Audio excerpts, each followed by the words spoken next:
بسم الله الرحمن الرحيم نحمده ونصلي على رسوله الكريم أما بعد أعوذ بالله من الشيطان الرجيم فصل لربك وانحر قال النبي صلى الله عليه وسلم من وجد ساعة ولم يزحي فلا يقربنا مصلانا أو كما قال عليه الصلاة والسلام সম্মানিত দর্শক শ্রোতা জিলহজ মাস চাঁদ উদিত হয়ে গেছে। পুরা মুসলিম উম্মতের মাঝে কোরবানির জন্য প্রস্তুতি গ্রহণ করা শুরু হয়ে গেছে।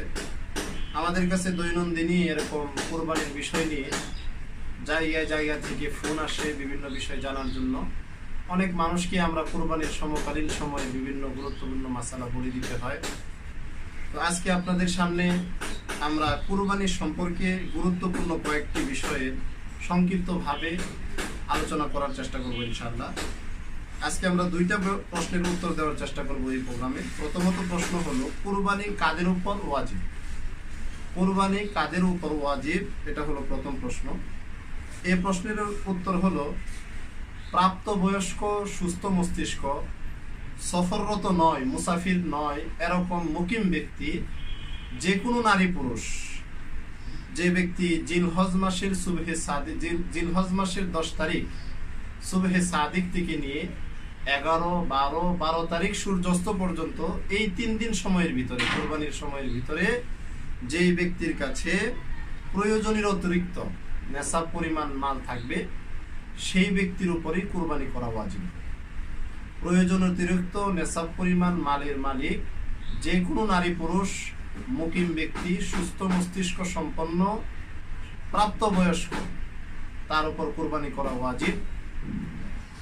নেশাব পরিমাণ মালের ব্যাপারে বিবরণ হলো, নেশাব পরিমাণ মালের ক্ষেত্রে টাকা পয়সা, সোনা রূপা, অলংকারাদি, বসবাস ও খোরাকির প্রয়োজন আসে না এমন জমি, পাশাপাশি প্রয়োজন অতিরিক্ত বাড়ি, ব্যবসায়িক পণ্য ও অপ্রয়োজনীয় সকল আসবাবপত্র কুরবানির নেশাবের অন্তর্ভুক্ত হবে, নেশাবের ক্ষেত্রে হিসাবযোগ্য হবে।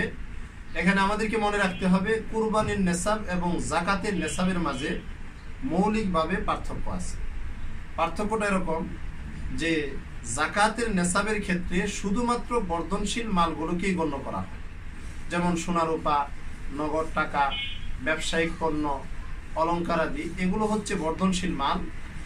এগুলোর ক্ষেত্রে জাকাত ওয়াজিব হয়, জাকাতের নেশাবে অন্তর্ভুক্ত হয়। কিন্তু কুরবানির নেশাবের ক্ষেত্রে প্রয়োজন অতিরিক্ত যে কোনো আসবাবপত্র থেকে নিয়ে, প্রয়োজনের অতিরিক্ত যে কোনো বাড়ি, যে কোনো বিল্ডিং, প্রয়োজনের অতিরিক্ত কথার কথা কোনো ব্যক্তির সারা বছরের খোরাকির জন্য যে জমি আছে, যে ফসলি জমি আছে, এটা তার প্রয়োজনের জন্য।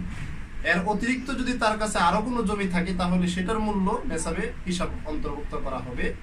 তো সেই হিসাবে আমি বললাম যে নারী পুরুষ যারা সুস্থ মস্তিষ্ক সম্পন্ন, সাবালক এবং মুসাফির নয়, মুকিম অবস্থায় জিলহজ মাসের 10 তারিখ সুবহে সাদিক থেকে নিয়ে জিলহজ মাসের 12 তারিখ সূর্য অস্ত পর্যন্ত সময়ের ভিতরে প্রয়োজনের অতিরিক্ত, প্রয়োজনের ভিতরে ব্যক্তির তার নিজের প্রয়োজন, পারিবারিক প্রয়োজন, এমনকি যদি সে দেনাগ্রস্ত হয়, ঋণগ্রস্ত হয়, তাহলে সেই ঋণের টাকা পরিশোধ, এই সবগুলো তার প্রয়োজনের অন্তর্ভুক্ত।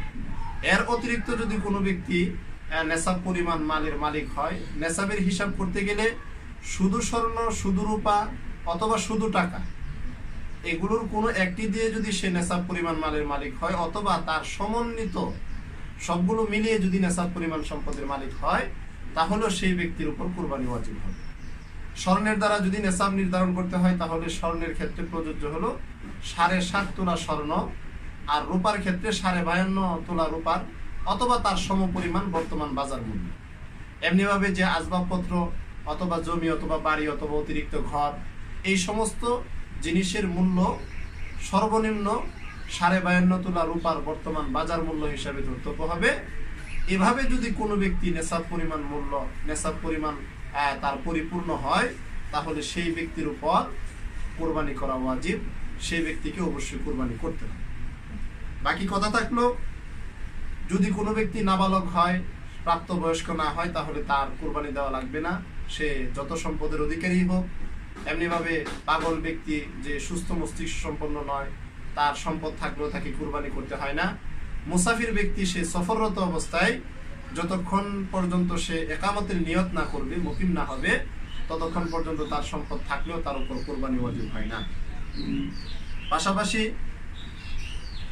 মহিলাদের অলংকারের ক্ষেত্রে যে সমস্ত মহিলাদের অলংকার আছে স্বর্ণ রূপা মিলিত আকারে অথবা শুধু স্বর্ণের অলংকার, যদি তার সাথে সাথে তার নগদ অতিরিক্ত প্রয়োজন অতিরিক্ত টাকাও থাকে, তাহলে স্বর্ণের মূল্য, নগদ টাকা এবং রূপা যেটা আছে পরিমাণ মতো, সবগুলোকে একত্রে সমন্বিত হিসাব করে সর্বমোট যে পরিমাণ দাঁড়াবে সেটা যদি বর্তমান নেসাবকে অতিক্রম করে, তাহলে সেই ব্যক্তির উপর, সেই মা বোনদের উপরও কোরবানি করা ওয়াজিব হবে।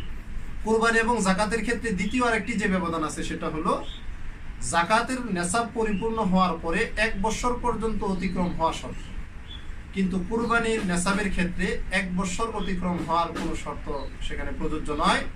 শুধু ওই কুরবানির দিনগুলোতেও যদি কোনো ব্যক্তি নেসাব পরিমাণ সম্পদের মালিকানা লাভ করে, তাহলে তার উপর কোরবানি করা উচিত। এটা ছিল প্রথম প্রশ্ন। দ্বিতীয় প্রশ্ন হলো কুরবানি কবুল হওয়ার জন্য শর্ত কি? কুরবানি কবুল হওয়ার জন্য মোটা দাগে যে শর্তগুলো আছে এর মধ্যে 1 নম্বর প্রধানতম শর্ত হলো কুরবানি হালাল উপার্জন থেকে হতে হবে। কুরবানি দাতা ব্যক্তি সম্পূর্ণ হালাল, নিরেট, পবিত্র এবং বৈধ উপার্জন থেকে কুরবানি করতে হবে। উলামায়ে কেরাম কিতাবে উল্লেখ করেছেন, হারাম মাল সম্পদশালী ব্যক্তি, তার উপর কুরবানি ওয়াজিব হবে না। শুধু হারাম সম্পদের দ্বারা যত বড় লোকই হোক না কেন, তার উপর ওয়াজিব হলো সে হারাম সম্পত্তিকে তার আপন মালিকের কাছে পৌঁছিয়ে দেওয়া অথবা কোনো সওয়াবের নিয়ত ব্যতীত সদকা করে দেওয়া। এখন যদি কোনো ব্যক্তি হারাম মাল দ্বারা কুরবানি করে, আর কুরবানির দ্বারা যেহেতু তাকাররুব ইলাল্লাহ, আল্লাহ তাআলার নৈকট্য অর্জন করা উদ্দেশ্য হয়, তাহলে হারাম মালের উপার্জনের দ্বারা কুরবানি দিলে সেখানে অটোমেটিকলি সেখানে নিয়ত থাকবে তার সওয়াব অর্জন।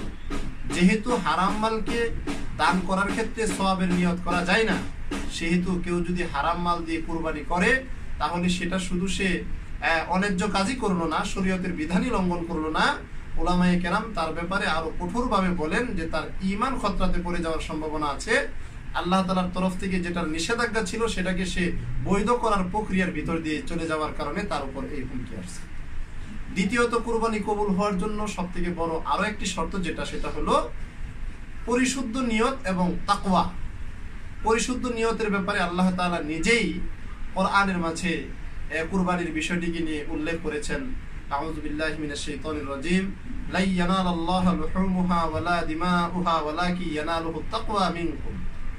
আল্লাহ তাআলার কাছে তোমাদের এই প্রাণীর গোশত কিংবা তার রক্ত অথবা এই ধরনের কোনো কিছুই পৌঁছে না, শুধু আল্লাহ তাআলা বান্দার তাকওয়া এবং খোদা ভীতি, পরিশুদ্ধ নিয়ত, একনিষ্ঠতা, ইখলাস এবং আল্লাহ তাআলাকে সন্তুষ্টি করার জন্য কার কতটুকু পরিশুদ্ধ নিয়ত আছে সেটাকে আল্লাহ তাআলা দেখেন। তো সেই হিসাবে কুরবানি কবুল হওয়ার জন্য প্রত্যেকের যেটা অপরিহার্য কর্তব্য সেটা হলো নিয়তকে পরিশুদ্ধ করা। কোনো ব্যক্তি যদি কুরবানি এই নিয়তে করে মানুষের মাঝে আমার সুনাম বেড়ে যাবে, এই নিয়তে করে যে যদি না করি সমাজের লোক আমাকে কি বলবে, এই নিয়তে করে যে কুরবানি উপলক্ষে সবাই কুরবানি করছে, ফ্যামিলিকে নিয়ে কুরবানির গোশত খাবে, আমার বাচ্চা কাচ্চারা খেতে পারবে না, সুতরাং আমাকেও করা দরকার, এই নিয়তে যদি করে তাহলে সেই ব্যক্তির কুরবানি আদায় হবে না। বিসমিল্লাহ বলে জবে করার কারণে প্রাণীর গোশত খাওয়া হালাল হবে, তবে কুরবানি তার আদায় হবে। 3 নম্বর যেটা অপরিহার্য কর্তব্য সেটা হলো কুরবানি আদায় করার ক্ষেত্রে সহি পদ্ধতিতে কুরবানি আদায় করা। কুরবানির জন্য যে সমস্ত মাসলা মাসাইল সহি পন্থা পদ্ধতি এই যাবৎ বর্ণিত হয়েছে, ফিকহ ফতোয়ার কিতাবে বর্ণিত আছে, সেই সমস্ত পদ্ধতি অবলম্বন করে কুরবানি আদায় করা। তাহলে এই কুরবানির দ্বারা এই বান্দা উপকৃত হতে পারবে, আখিরাতে এই কুরবানি এই বান্দার জন্য কাজে দেবে। আপনাদের সামনে আমরা সামনের পরবর্তী প্রোগ্রামে কুরবানির আরো গুরুত্বপূর্ণ কিছু মাসাইল, কুরবানি করার সুন্নত তরিকা কি হতে পারে, কুরবানির জন্য উপকারী পশু কি কি, এবং কুরবানির আরো দৈনন্দিন গুরুত্বপূর্ণ এবং প্রয়োজনীয় যে মাসালাগুলো আমাদের সামনে আসে সেই মাসালাগুলো নিয়ে ইনশাআল্লাহ আবারও মিলিত হব। আল্লাহ তাআলা আমাদের সবাইকে সহি শুদ্ধ রূপে এবং পরিপূর্ণ ইখলাসের সাথে কুরবানি করার তৌফিক দান করেন।